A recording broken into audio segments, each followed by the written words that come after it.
When, after repeated requests, I decided to speak about some aspects of most recent history leading up to the present, I expressly stated that my concern was the understanding of the facts, and that there was no question of entering into politics, or anything to do with politics. I frequently repeated this statement. Despite this, it seems to me that a definite carelessness, not to use a stronger word, is gaining ground amongst us in this respect. People do not consider that when someone is speaking the truth with the intensity that has been the case, he has a right to claim that attention is also paid to the manner of its expression. It appears that here and there people have been speaking about these lectures as if they were political lectures. Lack of consideration has for a long time been the order of the day among some of our members, only a few, of course. I refer only to those who are meant. Everything I have said and repeated over and over again out of anxiety for our concerns has fallen on deaf ears in some quarters. It is perfectly apparent that again and again the matters we speak about here are reported to outsiders in the strangest manner. As such, I have nothing against reports if they remain within the obvious bounds. But it is clear from various recent publications, among them a most scandalous compilation from the Vorrat camp, that matters are not reported in a manner befitting the way they are discussed here, but in a manner, perhaps from want of a better understanding, that enables the most horrible distortions to be fabricated.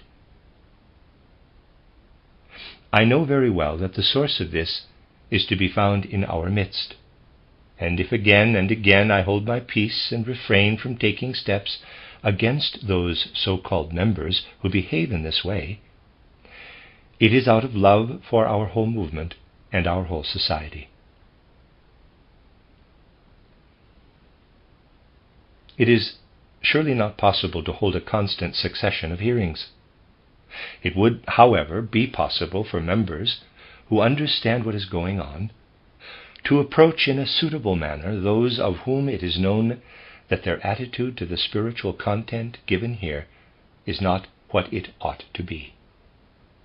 I do not want to maintain, though perhaps sometimes it is indeed the case, that there is a direct lack of morality in people's behavior, but there is certainly a lack of insight into the way one might behave. If someone wants to speak about what he has heard, it is incumbent upon him to ask himself with honest, let me say, self-knowledge, whether he has really understood it in a way which enables him to pass it on. It is necessary, unfortunately, to draw attention to this from time to time. I assure you that I am not doing so without good reason. If things go on as they are, it will become necessary to remain silent about certain matters, and it is easy to see what would then become of our movement. And a share in bringing this about would lie with those members who again and again fail to prevent themselves from using the most awful expressions, which can then lead to frightful distortions. Surely it is not necessary to speak about these things in places where they can be overheard by people who do not belong amongst us, and to use expressions which might come easily to the tongue, but which in no way correspond to the whole purpose on which these lectures are founded. I must admit that having decided, after repeated requests, to give these lectures, I can only view as entirely personal attacks the instance in which they have been described as political lectures. Let me read that sentence again. I must admit that having decided after repeated requests to give these lectures, I can only view as entirely personal attacks the instances in which they have been described as, in quotes, political lectures. Now that we have discussed the many considerations contained in the lectures of the past few weeks, it will today be possible to draw some of them together in order to throw light on aspects which can help us to understand what is happening today. I shall first endeavor to recount quite baldly, in the most external fashion, the historical sequence of events as they occurred, and then, on the basis of the insights gained over the past weeks, I will point out some of the deeper lying causes. I want to state expressly that particularly today, I shall attempt to weigh carefully every single expression, so that each one provides an exact delineation within which the view it expresses can come to light. Let me start then by describing, quite externally and briefly, certain events, viewpoints, and impulses. As you, of course, all know, the present painful events have come about in connection with the murder in June 1914 of Franz Ferdinand, heir to the Austrian throne. This assassination was followed in the whole of Europe by a newspaper campaign which showed, in what might be called surging waves, the degree to which passions had been aroused in every quarter. All this led to the well-known ultimatum from the monarchy of Austria-Hungary to Serbia, which in the main was rejected by Serbia. Then on to the Austro-Serbian conflict, which was intended by the leading Austrian statesmen to consist of a military entry into Serbia, without any annexation of Serbian territory, for the purpose of exerting military pressure in order to force an acceptance of the ultimatum. The purpose of the ultimatum was to prevent Serbia from inciting unrest against the stability of the Austro-Hungarian monarchy via Austria's southern Slav population. As you know, Austria comprises quite a number of nations. There are 13 recognized languages, and many more than 13 distinct peoples. In the southern region, the population is Slav. More to the west are the Slovenian Slavs, to the east, adjacent to them, the Dalmatian, Croatian, Slovenian, Serbian, Serbo-Croat population.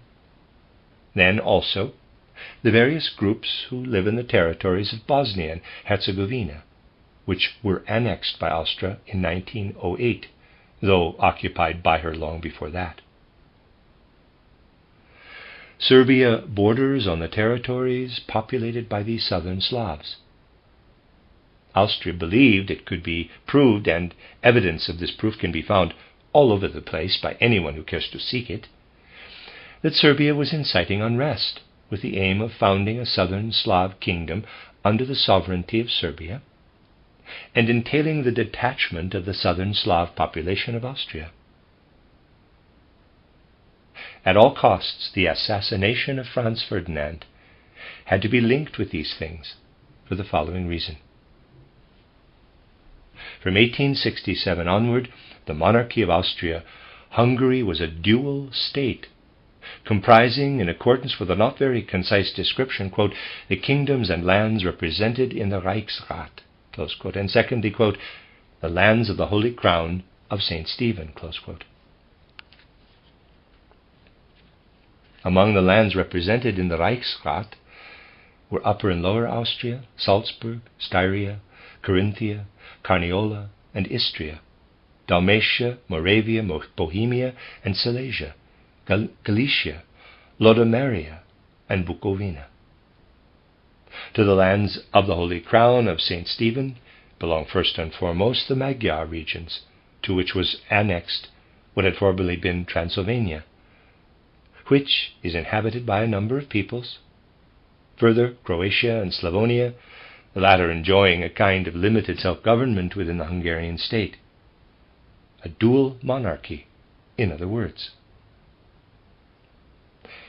Now, it was known that Franz Ferdinand, the heir to the throne, wanted to overcome the drawbacks of the dualism of Austria-Hungary and replace this dualism with a triadic reorganization.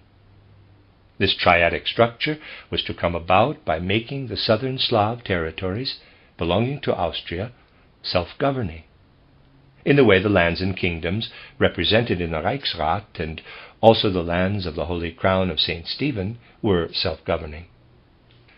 This would have put a triadic structure in the place of the existing dualism. You can see how, had it been realized, this would have led to an individualization of the separate southern Slav peoples within a kind of southern Slav community in the Austro-Slav regions. It would have meant a step closer to the aim of assimilating the Western Slavs with Western culture, thus working against what I have called Russianism in these lectures. This could quite well have worked out, for the structure of the Austrian state is entirely federalistic, not centralistic, and before the war it tended anyway increasingly to grant federal status to the different peoples. From 1867 to 1879, centralism was the aim. From 1879 onward, the efforts to centralize had to be seen as a failure, and from then on, federalism was the aim. In opposition to this were the efforts on the part of Serbia to found a confederation of southern Slavs under the hegemony of Serbia. This did not arise from within the Serbian people, but I have suggested to you how peoples are, in a way, led simply by means of suggestion. For this to happen, the southern Slav territories would, of course, have to be wrested from Austria-Hungary. This concludes my brief summary of what lies behind the Austro-Serbian conflict. What I have just been telling you is all to do with the Austro-Serbian conflict. It is thinkable that this conflict could have been localized. I have used this expression once before. Had this come about, I am speaking hypothetically, the European World War would have been avoided. What would have happened if the strictly circumscribed intentions of the Austrian statesmen had been realized? Part of the Austro-Hungarian army would have marched into Serbia and stayed there until Serbia agreed to accept the ultimatum, which would have quashed the possibility of a southern Slav confederation under Serbian hegemony, and, of course, Russian supremacy. If no other European power had interfered in this matter, if they had all done nothing more than stand to attention, as it were, then nothing would have taken place except the acceptance of this ultimatum. For Austria had guaranteed that she had no intention of annexing any parts of Serbian territory in any way. As a result, such assassinations as took place many times, that of Franz Ferdinand was only the last in a whole sequence incited by Serbian agitators, such assassinations would not have taken place, and without such agitation, the establishment of a southern Slav confederation under the supremacy of Russia is, or rather would, of course, have been impossible. If events had taken this course, I speak hypothetically again, this war need never have broken out. So, what is the connection between this Austro-Serbian conflict and the World War? To comprehend this connection, it is necessary to pass beyond an understanding of the external situation, and if I may say so, enter the deeper secrets of European politics. It is not politics we want to enter. We want to understand in our soul what it was that lived in these politics. I want to answer the question, how did a European conflict arise out of the Austro-Serbian conflict? What is the link between the Austro-Serbian question and the European question? We must turn our attention to what I have just said about the Southern Slav Confederation. It was the British Empire, the more it took on a conscious form, that was interested in a Southern Slav Confederation, independent of Austria, but under the supremacy of Russia. In the societies I have mentioned, it was the establishment of what was termed the Danube Confederation, by which was meant this Southern Slav Confederation, which was to comprise the Southern Slav peoples, together with Romania, and include the Southern Slavs of Austria. That was expressly discussed. In the 90s of the 19th century, we find everywhere in the occult schools of the West, under the direct influence of British occultists, indications that such a Danube Confederation would have to come into being.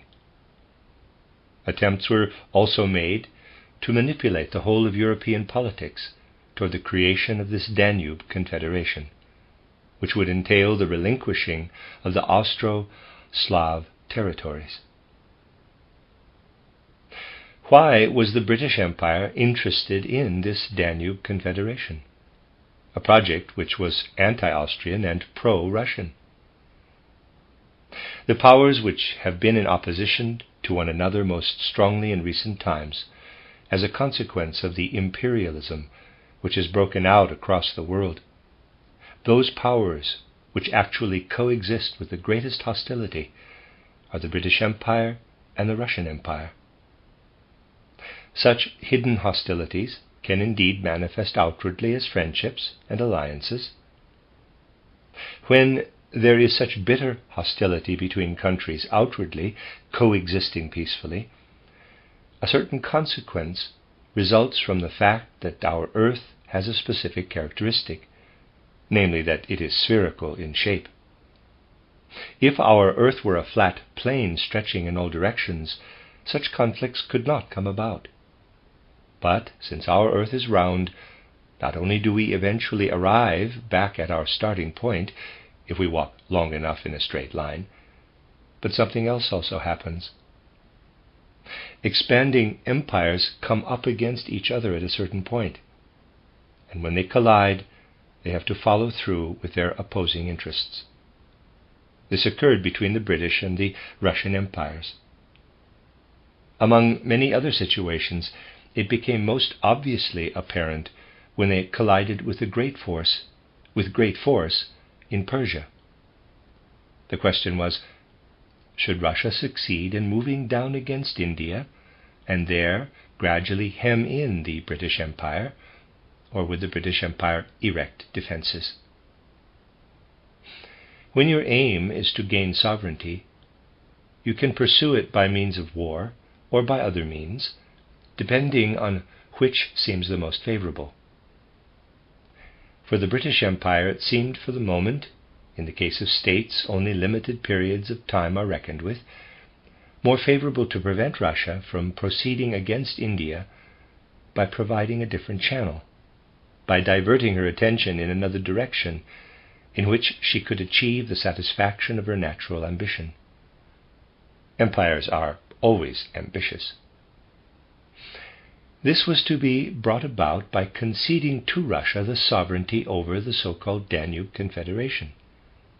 Thus the British Empire was indirectly interested in making the Danube Confederation as extensive as possible, for the Slavs in the south wanted to belong together, and this feeling of belonging was stirred up in the way I have described to you. Thus the Confederation of Southern Slavs was to be played into Russia's hand so that she might withdraw her attention from other directions.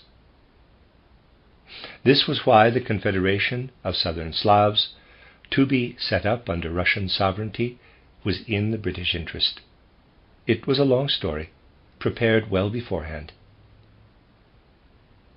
Here we see one of the threads linking the Austro-Serbian question to the question of sovereignty on a world scale.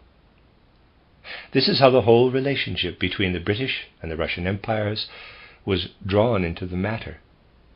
It was not a matter of Austria and Serbia, for the whole Austro-Serbian question necessarily became the question, should Austria take the step toward a triadic structure, thus diverting the Confederation of Southern Slavs from its path, or should steps be taken toward a Russian-dominated Southern Slav Confederation?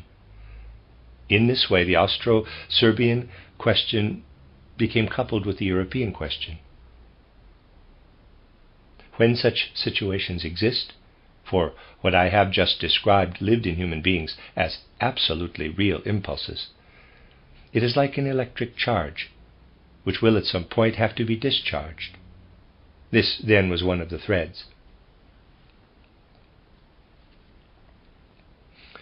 It is still, however, highly questionable whether the Austro-Serbian conflict would have led to the World War if there had not been further aspects in addition to those we have just discussed. Indeed, it is highly unlikely that it would have done if there had been no other causes. But there were plenty of other impulses, all of which reinforced the situation. First and foremost among these was the Franco-Russian Alliance within the general European situation. This Franco-Russian Alliance had existed since the 90s of the 19th century and looked at the situation objectively. It could not have been more unnatural. No one will doubt that France had entered into this alliance with a view to winning back Alsace-Lorraine, for there is no other imaginable reason for this alliance. All other reasons would only have spoken against such an alliance. In the end, though, these other reasons carry little weight in comparison with the driving forces, for the fact is that an alliance such as this exists. Through its very existence, it represents a real force. It is there. Much more important than the actual aim of this alliance is the fact that here are a Western and an Eastern state who, in combination, constitute a monstrous military power. And between them lies Germany, who could not but feel permanently threatened militarily by the scale of this combined French and Russian military might.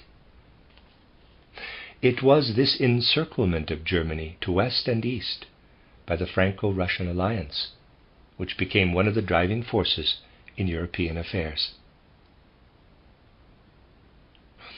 To discover further influences which played a part, we must look at the following. In recent decades, imperialism has led to a general desire for expansion.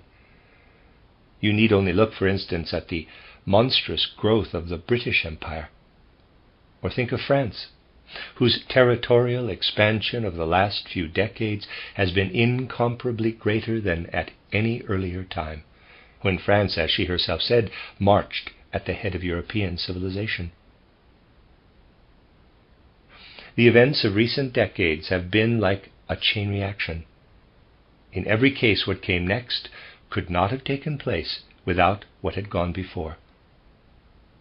The most recent point of departure, of course we could go back further, lies in the British Empire's seizure of sovereignty over Egypt. For today's way of thinking, it is perfectly reasonable to justify such an action by claiming the necessity of rounding off and securing one's assets. The expansion of British sovereignty over Egypt was justified by saying that a bridge to India was needed. The hope was that Arabia could be gained too, thus creating a direct link with India. The expansion of the British Empire to include Egypt provided to some extent a protective barrier against any awkward expansion of the Russian Empire westward. Any such expansion westward need not have harmed the British Empire to any great extent if Egypt had been able to provide the necessary link with India. Now, since the earth is spherical, there is insufficient territory for unlimited expansion outward by empires, because eventually they will clash. In consequence, the expansion of one empire generates in the other an equal lust for expansion. Thus the expansion by France to include Morocco in two stages in 1905 and 1911 was nothing other than a consequence of the expansion of the British Empire to include Egypt. The mutual recognition of these expansions, France's recognition of British dominion over Egypt, and British recognition of France's dominion over Morocco, provided the threads with which an entente cordiale between the French and the British empires could be spun. But because Germany was in the middle, efforts were made, as you know, to establish the Triple Alliance: Germany, Austria, Italy. However, the distribution of Morocco and Egypt, and what followed this, meant that an Algeciras conference, and particularly with the help of an elderly Italian politician who was well versed in these things, Italy was even then successfully drawn into the sphere of influence of the Western Entente between France and England. After the Algeciras conference, and readers aside, let me spell that, Algeciras, Algeciras probably. The Algeciras conference, let me start the sentence again, end of readers aside. After the Algeciras conference, sensible people in Central Europe no longer believed that Italy would be able to remain faithful to the Triple Alliance. Because of the way she had behaved, there had to be consequences for her, resulting from the seizure of Morocco by France. And the consequence was that Italy was permitted to establish herself in Tripoli. In effect, this meant that Italy had been given permission by the West to wage war on Turkey. So Egypt led to Morocco, and Morocco to Tripoli. Then, because Tripoli meant a new weakening of the Turkish position, Tripoli led to the Balkan War. These events took place like a chain reaction. Egypt, Morocco, Tripoli, Balkan War. Each is unthinkable without its predecessor. Turkey having been weakened by the Italo-Turkish or Tripoli War, the southern Slav peoples, with the others in their wake, and also the Greek peoples, believed themselves strong enough to win the Balkan Peninsula for themselves. As a result of this, the trend toward a southern Slav confederation became linked with the national aspirations of the Balkan countries. The linking of these two chains gave the Balkan War an outcome in which Serbia was the strongest winner. Serbia has grown very powerful, incomparably more so than she was before. In consequence, there came a revival of the ideal of founding the Southern Slav Confederation under the hegemony of Serbia and the overall sovereignty of Russia. This led to the agitations which culminated in the assassination of Franz Ferdinand, which in turn led to the Austro-Serbian War. Now we have brought the two links together. The Austro-Serbian question was linked with the European question as a consequence of the whole historical process. Those who follow these events with understanding were able to see under these circumstances many years ahead to the coming war, hanging like a sword of Damocles over European culture and civilization. Wherever these things were discussed, you could hear how people realized that Russia's pretensions would lead to a conflict between Central and Eastern Europe. This conflict was inevitable. No one who studies the realities of history will say that this conflict between Central and Eastern Europe was not based on what may be called a spiritual necessity. Just as, in ancient times, conflict arose between the Roman and the Germanic peoples, so in modern times there had to be conflict between Central and Eastern Europe. There were manifold forms it could have taken, but conflict there had to be. Everything else, insofar as it had to do with the East, was included in this conflict. It was the pretensions of Russianism that led to the expectation that somewhere or other these pretensions would lead to an attempt by Russia to impose sovereignty on the Balkan League. This was expected. The geographical situation made it inevitable that there would be a clash between Russia and Austria. And when this clash occurred, so said all those who had been contemplating these things over the years, everything else would automatically follow. How, it was asked, would the situation be shaped by the existing structure of alliances at the moment of Russia's attack on Austria? Obviously, no one expected Austria to attack Russia of her own accord. This was unthinkable. Austria could not possibly find herself in a position to launch an attack on Russia. It had to be supposed, therefore, that matters would arrange themselves in a way that would enable Russia to attack Austria. Well and good. Because of the alliance between Austria and Germany, Germany could be expected to stand by Austria and attack Russia in her turn. And as a result of Germany's attack on Russia, I am telling you what was presumed, the Franco-Russian Alliance would come into action. France would be obliged to take Russia's side and attack Germany. And because of the relationship between France and England, whether laid down in a treaty or not, England would have to join in the attack on the side of Russia and France. These things were foreseen. The structure of treaties and alliances would automatically lead to a sequence of events. In the end, the sequence was not quite what had been expected by those who concerned themselves, day in, day out, with the future of Europe. What form did it take? Let us see. I have already described to you the history of the ultimatum, the rejection of the ultimatum, the resulting insistence by Austria on acceptance of the ultimatum. But the European powers did not remain indifferent to all this, for Russia immediately made ready to enter the fray as Serbia's protector. This made the localization of the Austro-Serbian question unthinkable.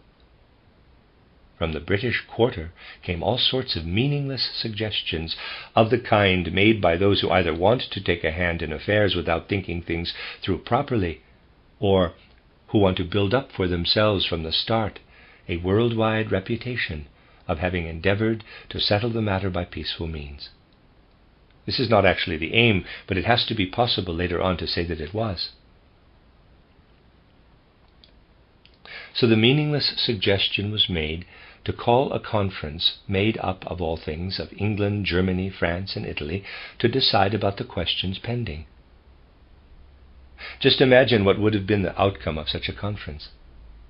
A majority verdict would have been required on whether Austria's demands to Serbia were justified or not. On the basis of the real situation, imagine, please, how the voting would have gone. Italy had inwardly deserted the Triple Alliance. France was on Russia's side. Russia was obviously only satisfied if Austria was refused the right to insist on acceptance of the ultimatum. England was in favor of the Danube Confederation. Leaving aside Austria, the majority would have gone to Italy, France, and England. Germany would obviously have been outvoted at all costs. This conference could not possibly have led to anything other than a refusal for what Austria from her position was compelled to demand. That means that if this conference had been held, it would have been nothing but a farce, for Austria would either have been forced to give up her pretensions, or, regardless of the outcome of the conference, she would have continued to demand acceptance of the ultimatum. In other words, the conference would have been nothing but a bluff, as they say. A thorough study of the documentation reveals, however, that from the start, Russia's pretension was to interfere in the Serbo-Austrian question. So it is really irrelevant whether the World War came about as the result of an automatic sequence of events or of deliberate scene setting leading inevitably to the war. It was the scene setting that took place, for in addition to the various impulses, you must also take into account a quite particular mood. Maybe no other world event, no other historical event but this, has ever been quite so dependent on a certain mood. The mood of soul of those participating in the outbreak of the war at the end of July 1914 was certainly one of the most important causes. Of course, there were also agitations at the outbreak of earlier wars, but they did not sweep in with such stormy, such hurricane force as did the events between 24 July and 1 August 1914. Within a few days, a monstrous agitation had gathered over the participants, an agitation in which was concentrated all the accumulated anxiety of the many years during which this coming event had been foreseen. This mood must definitely be taken into account. Those who do not do so can only speak in empty phrases. All kinds of points could be brought in to characterize this mood, but I shall draw your attention to only one. An event had taken place which was indirectly, though in fact very strongly, connected with the outbreak of the war. If it is to be evaluated properly, it will and must be seen in its proper place amongst the other events in Europe. This was the German Defense Bill, laid before Parliament after the Balkan War, which budgeted for an enlargement of the German army by means of a single large defense payment. This enlargement of the German army, which by the way was not anywhere near completion by the time the war broke out, can be studied by anyone in connection with the results of the Balkan War. These results showed that for an uncertain time in the future, the clash between Russia and Austria was being manipulated. It was only because of certain situations, which I do not want to go into here, that Russia was prevented as early as 1913 from attacking Austria in order to gain sovereignty and dominion over the Balkan Confederation. The enlargement of the German army was undertaken for no other reason, as I said, I am choosing my expressions very precisely today, than the threatened dispute with the East. Yet the French reaction followed promptly. If Germany is enlarging her army, then we must do something about strengthening ours. What this means is that the inevitable necessity for Central Europe to take precautions with regard to the East always produced reinforcements in the West, which naturally produced further reactions in their turn. In this way, matters progressed. In particular, everything connected with the defense bill after the Balkan War generated terrible anxiety in Central Europe, because the whole of the European periphery was seen to have turned against Central Europe. Opinions differed only in the matter of Italy. Some still thought she would somehow throw in her lot with Central Europe, while others no longer held this to be possible. Let us still assume, hypothetically, that the World War did not break out. There was only one precondition that could have prevented it.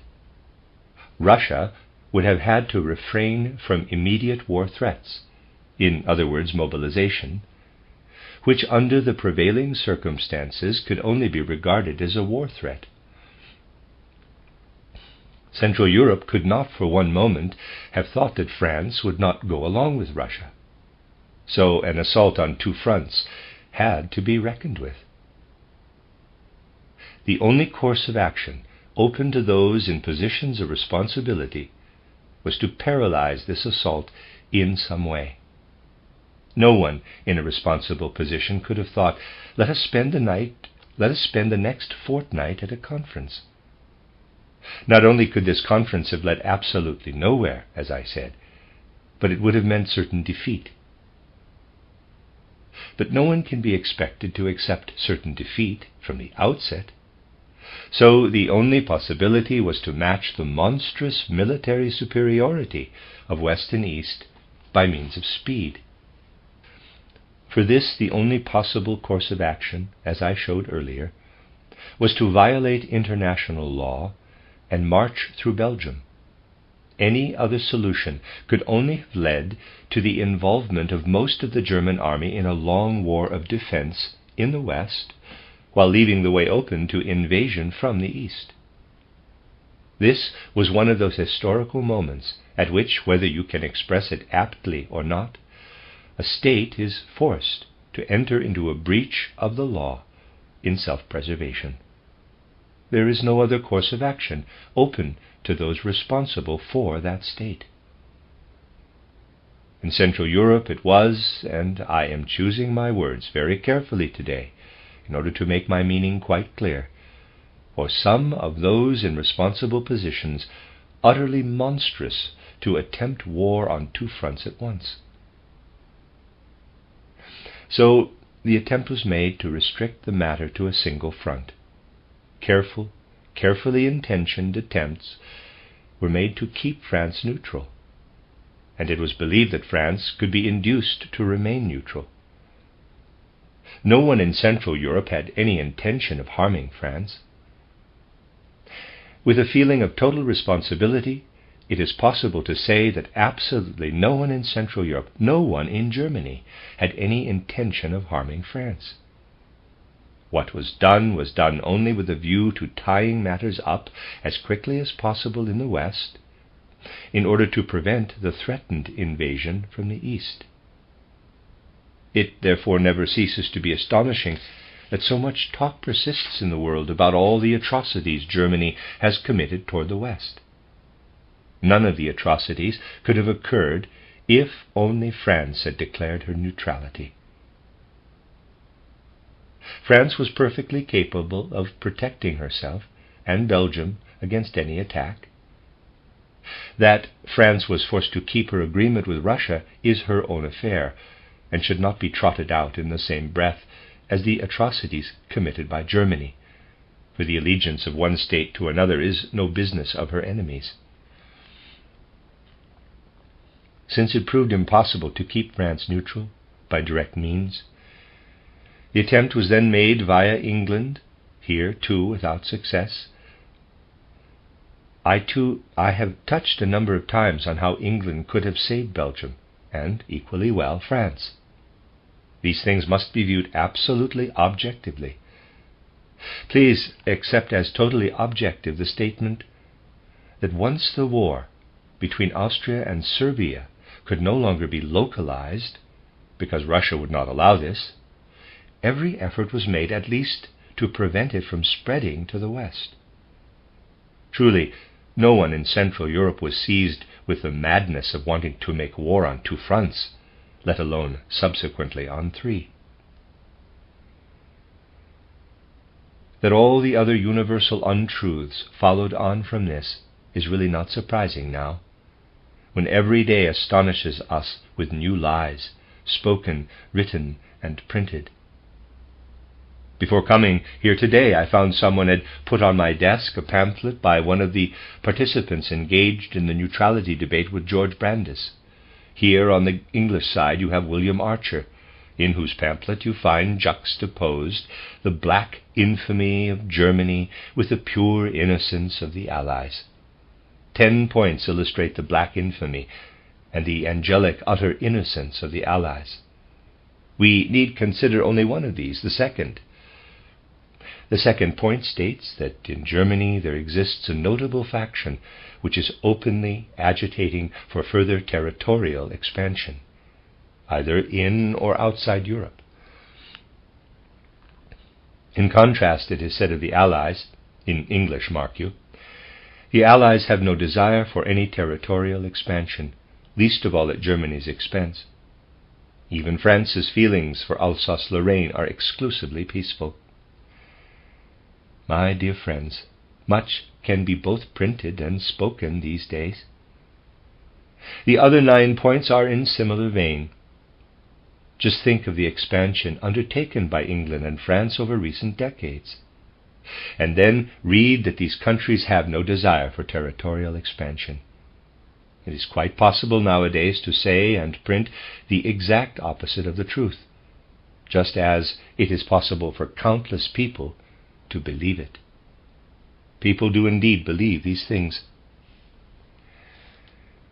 Here then you have the historical view of these events. Now we must link this external historical process with what we can discover through our knowledge of the impulses from the West, which have been at work for a long time. Not all the impulses that make use to a greater or lesser degree of occult forces, such as we have discussed, are included in what might be called the outer ramifications, namely Freemasonry, though, as we have seen, a great deal is indeed brought about by Western Freemasonry. Many strings are pulled by those involved there. and as I said, account is taken of long stretches of time. Now, add to the points I have been making the fact that modern Freemasonry undergoes a process of consolidation in England at the beginning of the 18th century, on foundations, of course, which are older. Within Britain, not the Empire, but the United Kingdom, Freemasonry remains, let me use the correct expression, essentially respectable in the interests it pursues. But everywhere else, outside Britain chiefly, or indeed exclusively, political interests are pursued by Freemasonry. Such political interests, to the most marked degree, are pursued, for instance, by the French Grand Orient, and also by other Grand Lodges. You could ask, what business is it of the English if political trends in other countries are pursued by certain orders of Freemasonry which possess an occult background? In reply, you might remind yourself that the first Grand Lodge in Paris was founded under the jurisdiction of England, not France. Englishmen, not Frenchmen, founded it. And then they let the French in. Then also remind yourself that after the founding of this Grand Lodge in Paris in 1725, this Grand Orient in turn sanctioned the founding of a lodge under its own jurisdiction in Paris in 1729. There were, under the jurisdiction of England, foundations in Gibraltar in 1729, Madrid in 1728, Lisbon in 1736, Florence in 1735, Moscow in 1731, Stockholm in 1726, Geneva in 1735, Lausanne in 1739, and Hamburg in 1737. I could carry on for a long time with this list. I could show you how a network was founded of these lodges, which were to act as the external tools for certain occult political impulses. They differed in character from those in the United Kingdom itself. In addition to the breathtaking sequence of changes as we see them in history, such as the Jacobins and the Führer they created, the Carbonari and their political activities, the Cortes in Spain and others, they also have a strong influence on the culture of their time and send out shoots which even show in the works of the greatest spirits of their time. We need only think of Rousseau's natural philosophy or the critical philosophy of Voltaire, which became ever more cynical, though its aim was to enlighten, or the efforts of the Illuminati, who wanted to overcome the prevailing cynicism and similar circles. These progressive circles were crushed by reactionary streams, but continued to work in manifold ways underground. So here you have the source of much that I have been describing. And you must attach a degree of importance to the following. The English Freemasons can maintain today that their lodges are entirely respectable, and that any others are none of their business. Yet if you look beyond the historical connections and the interplay of opposing currents, you are sure to find high-level British politics hiding in the background. To understand the deeper meaning of these politics, it is necessary to draw a little on recent history. Preparations having been underway from the 16th century onward, there has been a tendency ever since the 17th century toward the democratization of society, in some countries more quickly and others more slowly, by taking power away from the few and giving it to the broad masses. I am not here involved in politics, and I shall not, therefore, express myself in favor of either democracy or anything else. I simply wish to state facts. The impulse toward democracy is having its effect in modern times at varying speeds, and so different streams are coming into being. It is a mistake, where several streams are apparent, to follow the course of only one. The way streams flow in the world is such that one always forms a complement to the others. Let us say a green and a red stream are flowing along side by side. Nothing occult is meant by these colors. It is simply to illustrate that there are two streams flowing side by side.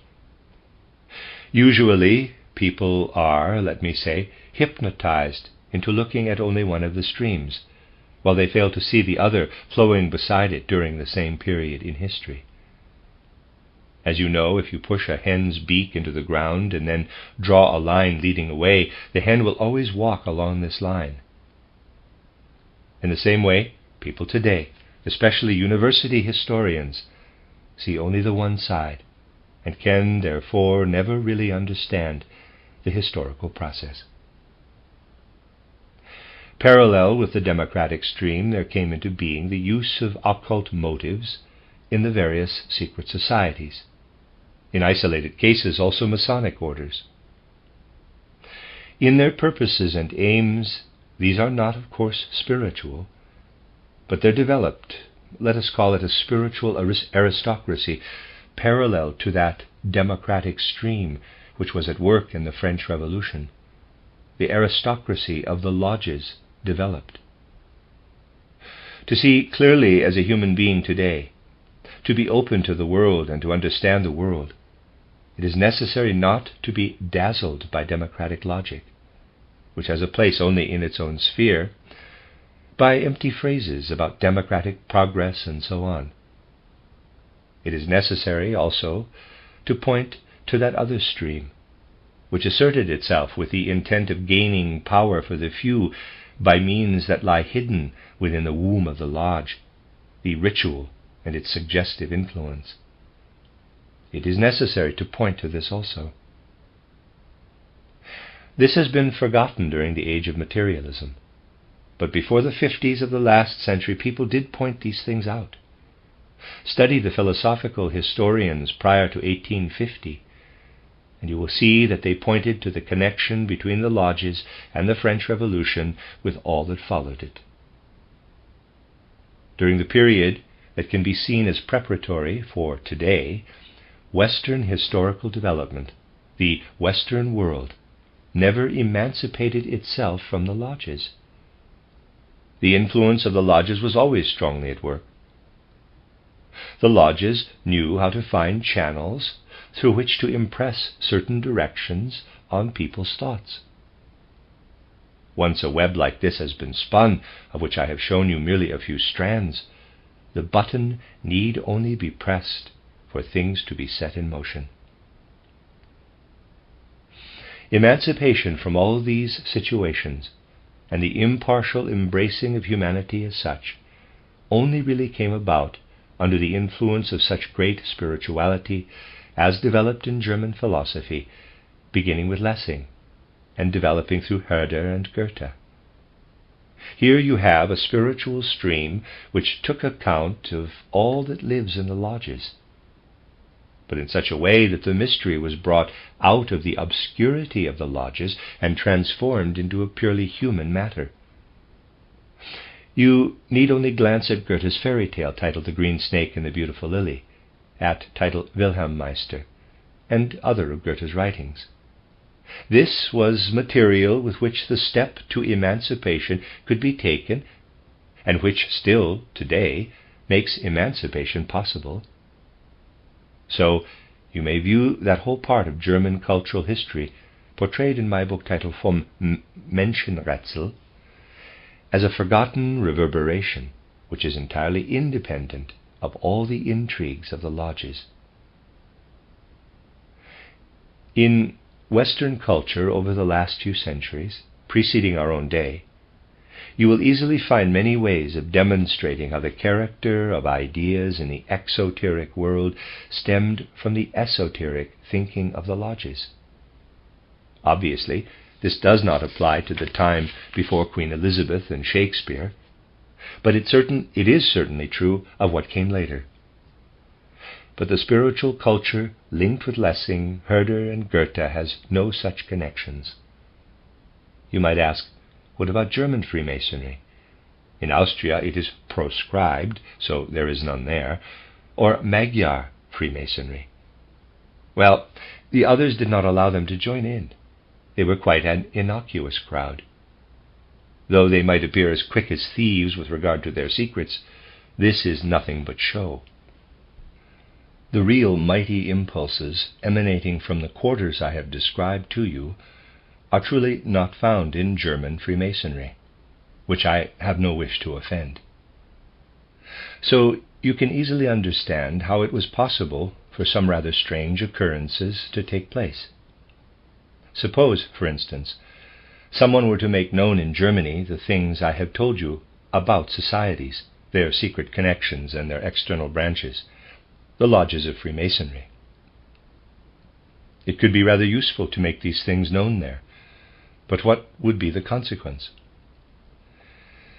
Experts would be used to corroborate these things, and in this case the experts are the Freemasons themselves. But it would never occur to any Freemason in Germany to say anything other than that the English lodges do not concern themselves with politics, that they are concerned only with entirely respectable matters. This is all he knows, for he is ignorant of anything else. You can even be told, and this has actually happened, if you ask about specific names, that they are not on the list of members. They have the list, but are unaware that perhaps the most important of all are not included in the list. In short, German Freemasonry is a quite innocuous society. This does not alter the fact, though, and this may truly be said without any kind of arrogance or nationalistic affectation, that the spiritual life cultivated by certain Western secret brotherhoods actually stems from Central Europe. Look at this historically. Robert Fludd, pupil of Paracelsus, St. Martin in France, pupil of Jakob Béhme. The origin of the movement itself is to be found in Central Europe. From the West comes the organization, the establishment in degrees. Some Western lodges have 92 degrees. Just imagine how elevated you can become if you rise to the 92nd degree. The use of knowledge for political aims, and the introduction of certain external elements. We have just had an example which is quite typical, one to which I drew your attention. I am only describing these things in order to make you aware of their objective nature, just as the facts of natural history can be described, not from any nationalistic affectation. I drew your attention to the recent appearance of a book by Sir Oliver Lodge, in which he reports on communications he has received through various mediums from his son who was killed in action. A book like this, written by such a distinguished scientist, is sure to cause quite a sensation. Now that I have read the book, there is no need for me to retract anything I said to you a little while ago. I said at the time that I would return to this subject. The strongest proof offered by Sir Oliver Lodge is the following. Seances with various mediums result in the manifestation of the soul of Raymond Lodge, who died in action. These seances tell us nothing people do not know already, and would be unlikely to make any strong impression on anyone. But one thing did make a strong impression on the eminent scientist Sir Oliver Lodge and his whole family, who, up to that point, had been very skeptical about such things. At one of the seances, a group photograph was mentioned showing Oliver Lodge's son together with other people. This photograph, one of several, was described as showing the same people at the same place, but in varying arrangements. The same people are seen, but with differing gestures. Raymond Lodge described this photograph through the medium at that seance in England. But Sir Oliver Lodge and his family knew nothing about this picture, for it had been taken at the Franco-Belgian front at the end of Raymond Lodge's life, and sent by him to his family, though it had not yet arrived. So this medium described a group photograph which existed but was unknown to the family. the participants in the séance. They only saw it after it had been described by the medium. For those who dabble in the occult, this is naturally tremendously convincing. What should you make of the fact that a group photograph is described at a séance, the participants of which know nothing about it? The family, the participants in the séance, know nothing of it, and nor do the mediums, because it has not yet arrived in England. It is still on the way. It only arrived later. Yet an exact description is given of where Raymond Lodge is sitting in relation to the others, and even of the way he has laid his hand on a friend's shoulder. What could be more convincing than this? However, Sir Oliver Lodge's interpretation can only have been reached by someone who merely dabbles in the occult. If he had known nothing much, but had investigated the literature, for instance Schubert or similar people, who still wrote about such things in Germany around the first half of the 19th century, he would have found countless examples of something that every genuine occultist knows. When consciousness is damped down, even slightly, future events can be seen. The most simple case of seeing a future event is when someone experiencing a moment of lowered consciousness sees a funeral procession which will not take place for several days. A person has not even died, yet someone sees his funeral. Something in the future is seen. This is quite normal when consciousness is lowered. So this is what took place.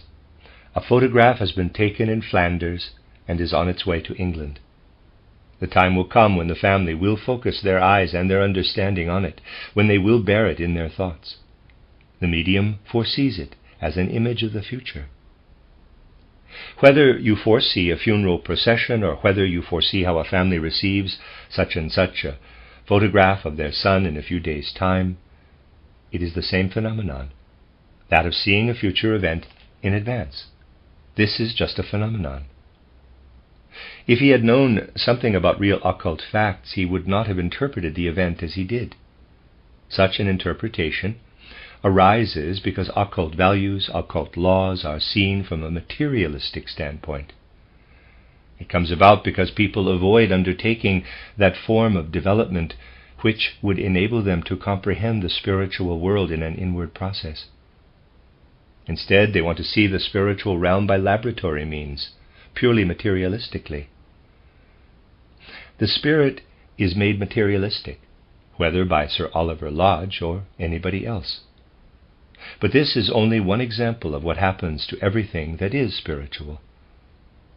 These things can be observed, just as you can observe the progression from Paracelsus to Fludd, from Jakob Béhme to St. Martin.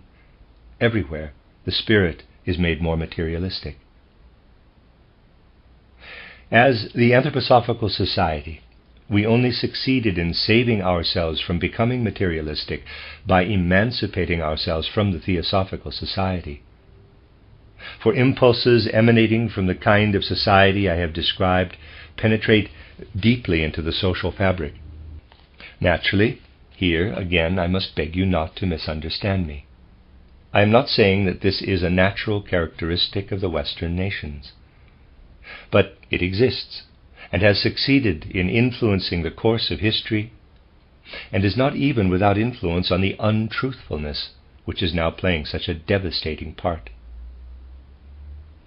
It is particularly to this untruthfulness that I am obliged to draw your attention, for this untruthfulness always takes the form of accusation, of blaming others. That dismal New Year's Eve note is really nothing but an accusation based on a distortion of the facts, just as is the article by Mr. Archer which I read to you here. But you see, such things are beginning to be believed. They are beginning to play their role. In a few weeks' time, people will have long forgotten that an opportunity to achieve peace was present in a form that could not be overlooked by the world, and that this opportunity was thwarted by the powers of the periphery. People in Europe will once again begin to believe that the offer of peace was refused by the powers of the Entente on purely humanitarian grounds, on the basis of the extraordinary reasoning that if one wants peace, one must prevent it from coming about. Even such grotesque untruths as this are believed nowadays. That they can be believed at all derives from preparations made by the kind of occultism I have been describing to you.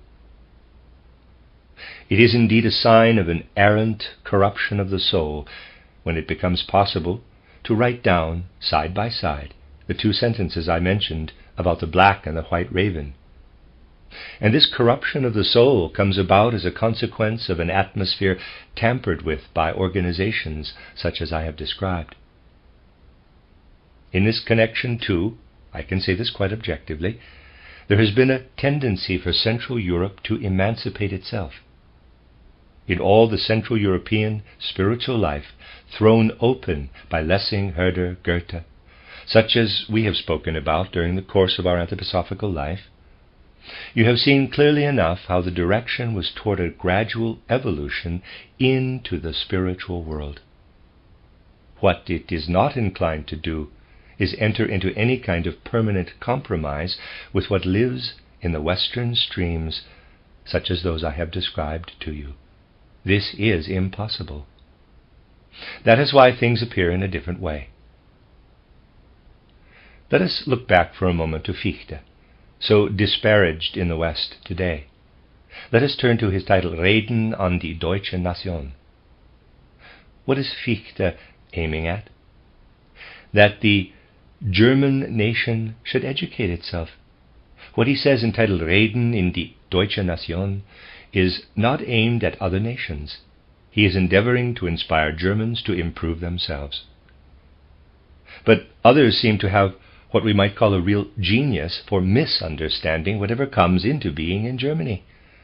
The harmless national anthem, Deutschland, Deutschland über alles, which if you take the trouble to read the next few lines, speaks of nothing more than loving one's fatherland above all others, for only the different parts of the fatherland are named, is made into something utterly grotesque. In the same way, if one wants to, one can misunderstand Fichte, since he begins titled Reden an die deutsche Nation with the words, quote, I speak for Germans as such, and about Germans as such, close quote. Why does he say this? Because Germany is divided into a whole number of small individual states, and he does not want to address the Prussians or the Swabians or the Saxons or the people of Oldenburg, Mecklenburg or Austria and so on, but Germans as such. He wanted to unite all the individuals. So he is talking to Germans and only to Germans. I do not want to praise the Germans, but such things may justifiably be included in a description of them. I have brought up this matter today because there is definitely a tendency to sound a note in the center, a note differing from that of the periphery. And if our anthroposophical work can contribute to this other note, there is no reason why we should not say so amongst ourselves. Just today I received a pamphlet by our friend Ludwig von Polzer, who, as you know, worked here, titled Thoughts During Wartime. Whether you agree in detail with what he says or not, it is interesting to note that he is not particularly concerned with attacking and insulting others, but rather with reading the Riot Act to his Austrian compatriots. It is to them he speaks. Obviously, he has come to be an Austrian as a result of his karma, but he, nevertheless, reads the Riot Act to his Austrian compatriots. He does not say we are blameless, we never did this or that, we are pure white angels, and all the others are black devils. No, he says, quote, long quote, why does mankind hate itself and tear itself to pieces? Are external political differences of opinion really the cause of so much suffering? Every party to the fray claims to know what it is about, but in reality none of them know. A declining, decadent culture is fighting its deathly struggle. The Central Powers, who are fighting for the first germination of a new culture, have not recognized it as yet. They fight for something they do not know, for something unknown to them. and they are themselves still filled with the convictions against which their own soldiers are bleeding in battle. The old degenerate ways must be, as it were, vomited forth, and that is why in their final fling they are running so wild. Do we not come up against it amongst ourselves wherever we turn, this attitude of the Entente which bears the old decadent culture? Has it not infected us as well? We see it on the streets and the latest fashions. It is embodied in modern architecture. It grins down at us from the hoardings. In commerce it runs to orgies. It inflates itself in bureaucratic madness. In its self-important, untruthful humanism it lies to itself.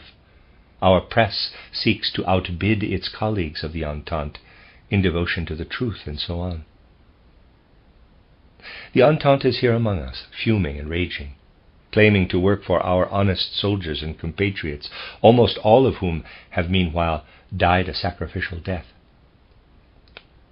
All these things running so horrifyingly wild in our own country, let it be hoped for the last time before the end, are not deutsche. Close quote. So, all these things worthy of censure in his own country he calls, quote, not deutsch, close quote. His main aim is to appeal to the conscience of his own compatriots. There are further similar passages in this booklet. It is good that such a thing is said for once in connection with our own endeavors. There is no need for us to be in total harmony with every sentence that is written amongst us. The most wonderful achievement will be to work on all these things independently, preserving our individuality and taking nothing as dogma or as the word of a higher authority. Those things which are meant to come to the fore are quite able to do so without help of any authority. But to give our society meaning, we need to stand together in unanimity. In part, this means, of course, that we should be alert to what goes on amongst us and should recognize those who work alongside us and who endeavor to place before the world what goes on within our anthroposophical society in such a way that it really reflects the intentions of our society. The main thing we can do to help our age is to work with understanding through the impulses of this age from our viewpoint. We need not lose heart, for however unfavorable conditions become in time, we may recall Lessing's words, "Is not the whole of eternity mine?" This is a thought that concerns every single human being. We should be particularly careful to develop good practices with regard to the proper evaluation and estimation of all that comes to the fore amongst ourselves. In this connection, I hope you will not mind my mentioning something, without wishing to say anything unpleasant to anyone. The periodical titled Das Reich, produced by Alexander von Berners, makes every endeavor to move within our stream. So what does it matter if we agree or disagree with one or another of the articles it publishes? It is quite possible to disagree with a good deal. But many mistakes have been made on the part of our members with regard to this periodical. Seeing how it has been berated from all sides, I have to say that it is really not right to throw obstacles in the path of efforts which genuinely endeavor to work in harmony with our movement. Of course, everybody is entitled to his own opinion about the verses which Alexander von Berners composed in connection with certain historical occult teachings which may be found amongst us. But I do consider things have been taken too far when floods of blatantly rude letters start to arrive from our members. Where will it lead if we ill-treat those who are on our side, while taking very little notice of those who insult us, just letting them go on doing so? I wanted to bring up the matter of this periodical, titled Das Reich, which strives to promote our endeavors, because I want to reply to the question that could be asked: what can we do? The very reason why these lectures have been given is to find a reply to this question: what can we do? What can we do is maintain an understanding attitude in accordance with our anthroposophical spiritual science, toward everything going on at present. For what would be the significance of this spiritual science for us if we could really not transcend the attitude prevalent all over Europe today, of people who speak of national aspirations and the like, and shape events in accordance with these national aspirations? Within the society which serves anthroposophical spiritual science, no one need become a faithless son of his nation, or deny anything he ought not to deny, because he is firmly united with a particular nation as a result of his karma. But no one can be a true anthroposophist if he turns a blind eye toward the enormity of what is going on just now, and allows himself to be deafened by all those means which some of those in power use today to stun us in order to avoid having to state what they are really playing at. So let me point out those things that are easily believed when they come toward us in a sentimental form, whereas what has always been hidden by the screens behind which occult events take place still has to remain hidden away behind these screens. It must become clear to us that a time could come again. I am choosing my words very warily today, so I say could come again, in which the battle grows extremely terrible, because peace is definitely not wanted. It could grow even more terrible than it has hitherto been, if something is not introduced from one side or the other which can prevent this terror. Then there will once again be an opportunity to speak about the atrocities of Central Europe. Then, under the rubble and ashes, will be buried the fact that these atrocities could have been prevented if people had not roared like a bull against moves toward peace. It was within the power of countries of the periphery to bring about peace. Yet the time will come, it is by no means unlikely that the time will come, when it will be said once again, the Germans are doing this or that and flouting every international law. Indeed, my dear friends, it is once again fashionable for the encircling powers, having failed to bring about what could have held such actions in check, to accuse those who are encircled of protecting themselves on all sides. We must come to see this clearly in all its enormity. Beside all that may very well have happened, for instance, in Belgium, must be placed the fact that the British Empire could have prevented all that has happened in Belgium. Harsh though it may sound, it has to be said that it is untruthful to speak about the atrocities in Belgium without taking into account how easily they could have been prevented by the English. Yet it goes without saying that we feel the tragic destiny of France. Yet France was truly in a position which could have enabled her not to participate in the war. The Central Powers were not in a position to avoid waging a defensive war once it became obvious that France would take part in any case. It is all very well to say the two could have faced each other, frontier to frontier. This is the very thing that was not possible, because Franco-Russian militarism so greatly outweighs what is called Prussian militarism. However strongly we feel we belong to one group or another, we can surely resolve to look at these things squarely. I say can, not must. Then when we work through this and make it a part of our lives, each in his own way will be able to do whatever he wants to do in answer to the question, what can the individual do? Unless ever more and more people come to nurture the idea of making a united European stand against the belligerence of powers now at work invisibly, the collapse of European culture will indeed be inevitable. Even now a belligerent wave from the east is threatening to engulf us from Japan, where a form of imperialism is in preparation, which might turn out to be far mightier than any imperialism the world has so far known. The will to conquer is expressed in the cry of the new national anthem, which, reminiscent of the English hymn Rule Britannia, now resounds in Rule Nippon. To show you that the powers of Europe would have good reason not to mock the word peace, not to mock the content of the peace idea, Let me read to you this hymn now quoted in Japanese newspapers. Quote, "When Nippon at the Lord's command rose from the sea at dawn, there sounded throughout all the world a call from heaven's blue dome, 'Born, Japan, are you to rule.' Rise proudly with the morning sun, you I choose to rule the world. Torn by hate and blinding rage, Europe drowns in her own blood. But you, devoid of blame or fault, shall be the guardian of the earth. Born, Japan, are you to rule.